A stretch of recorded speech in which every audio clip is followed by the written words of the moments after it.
Salam, hər vaxtınız xeyir. Din test topusundan elektrik yükü və Coulomb qanununa aid 24 nömrəli sualın izahına baxaq. Yüklər Q2 bərabərdir 2Q1, kütlələri M2 bərabərdir M1 bölünsün 2 olan iki yüklü zərrəcik bir-biri ilə qarşılıqlı təsirdədir. Zərrəciklərin təcrübələri arasında hansı münasibət doğrudur?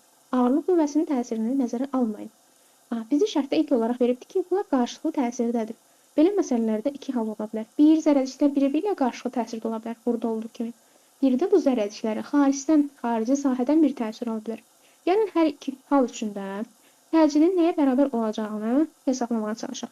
Deməli, bizə iki dənə yüklü zərrəcik verib. Tutaq ki, bu olsun bizim Q1'imiz, bu da olsun bizim bir Q2'miz və tutaq ki, götürmüşük ikisini də eyni işarəli.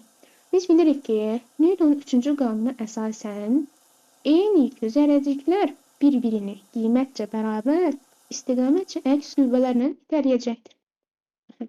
İndi Q1 qüvvəsinə təsir edən F qüvvəsi bu Q1 qüvvəsini sola doğru bir A1 təcili verəcəkdir. Həmçinin Q2 yükünə də təsir edən F qüvvəsi bu yükə sağa doğru bir A2 təcili verəcəkdir.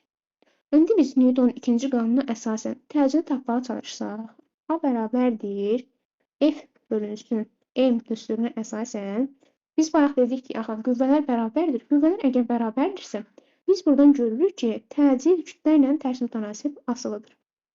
Buna əsasən biz şərtdə verilənləri yerinə yazaraq təcili tapa bilərik. A1-in A2-yə nisbəti bərabərdir M2-nin M1-ə nisbətinə. Bu da bərabərdir. M2-ni bizə M1 bölünsün 2 olaraq veribdir. Buna M1-ə ixtisar etsə 2-də 1 qalacaqdır. Buradan da A2 bərabərdir 2A1-i almış olaraq. Daha olur B variantı. İndi isə gəlin ikinci hala baxaq. Yəni, bunlar qarşılıqlı təsirdə olmasın. Bunlara hər hansı bir cins elektrik sahəsi təsir göstərsin. Gəlin görək. Bu zaman təcili biz necə hesablayacaq?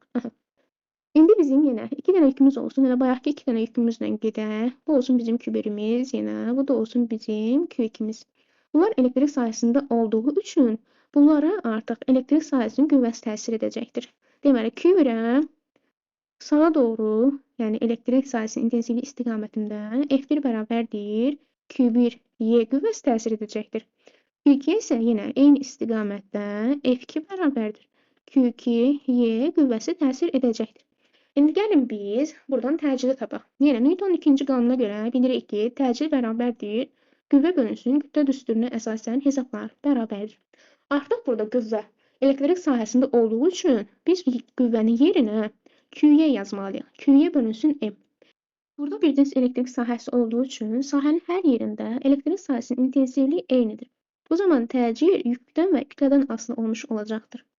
Ümumiləşdirsək, belə deyə bilərik ki, birinci hal üçün, yəni əgər zərrəciklər bir-biri ilə qarşılıqlı təsirdədirsə, bu zaman təcil yük kütlədən asılı olacaqdır. Yəni, burada yükün bir önəmi qalmır. Amma yox, əgər iki yüklü zərrəciyə xarici sahə təsir eləsəydi, bu zaman təcil həm yükdən, həm də kütlədən asılı olmuş olacaqdır. İzlədiyiniz üçün təşəkkürlər. Hələlik.